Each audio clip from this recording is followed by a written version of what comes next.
I've just finished recording an episode with my colleague Anna here at Formula Botanica, in which we talked about waterless beauty. And by the time this recording goes live, you'll already have listened to our discussion in your favorite podcast app because it was released last week. I always love chatting with Anna because we get to unpick some of the most complex topics in sustainable beauty together.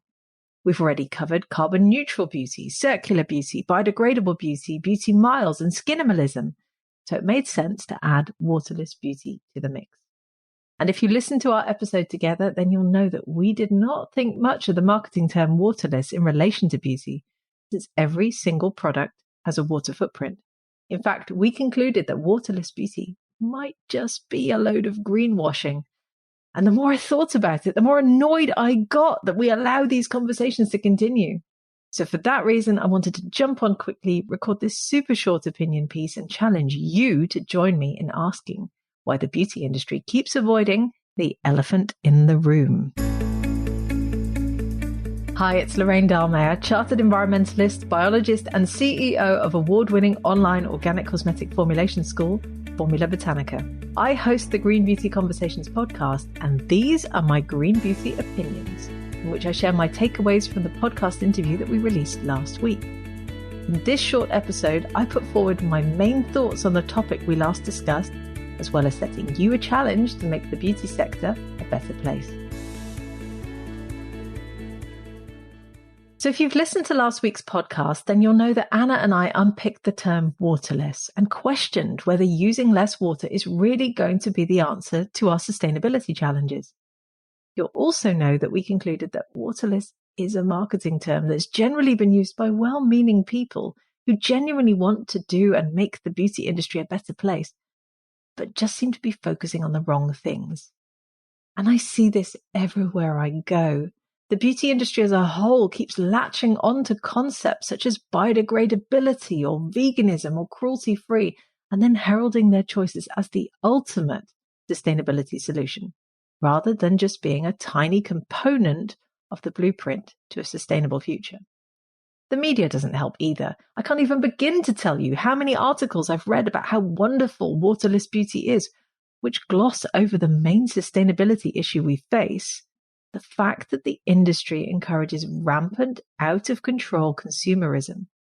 Even recently, I had an email from a major cosmetic industry publication that asked the question, what would it take for the beauty industry to actively clean up the environment as it innovates and grows? And there's the elephant in the room, overlooking the fact that this industry still wants to achieve infinite economic growth with finite natural resources.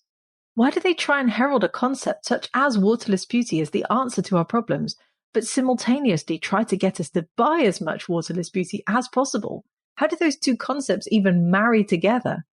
The fact is that no one wants to face the ugly truth that the beauty industry needs a complete and total overhaul. That's really what my green beauty opinion is all about this week. When can we expect true leadership in the cosmetics industry?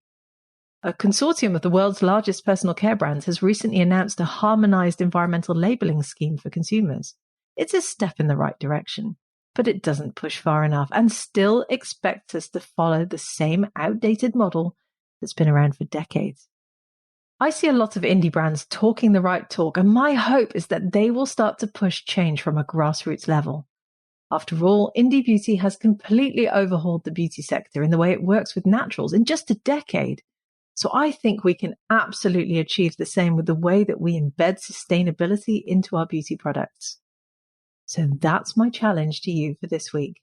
I've said it before and I'll say it again. We are in this together. And if you're listening to this, I want you to consider yourself part of the Global Sustainable Beauty Task Force. To quote the infamous words of the Lorax by Dr. Seuss, unless someone like you cares a whole awful lot, nothing is going to get better. It's not. I want you to join me in having these conversations. I want to encourage you to speak up.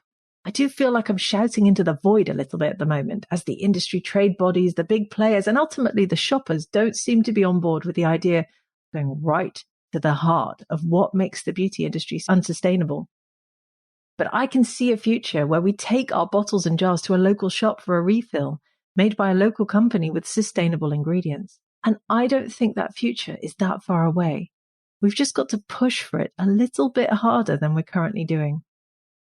I hope you'll join me for my latest challenge. We are all in this together, and no one ever said any of this would be easy, but it's conversations like the one I had with Anna last week, which I really hope you've listened to already, that will propel the beauty industry to a better, more sustainable place.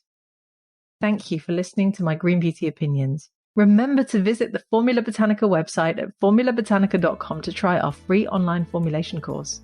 And if you haven't subscribed yet to the Green Beauty Conversations podcast, please make sure you do so in your favorite podcast app. Leave me a 5-star review if you enjoy the conversations I host, and I'll be back soon with my next episode.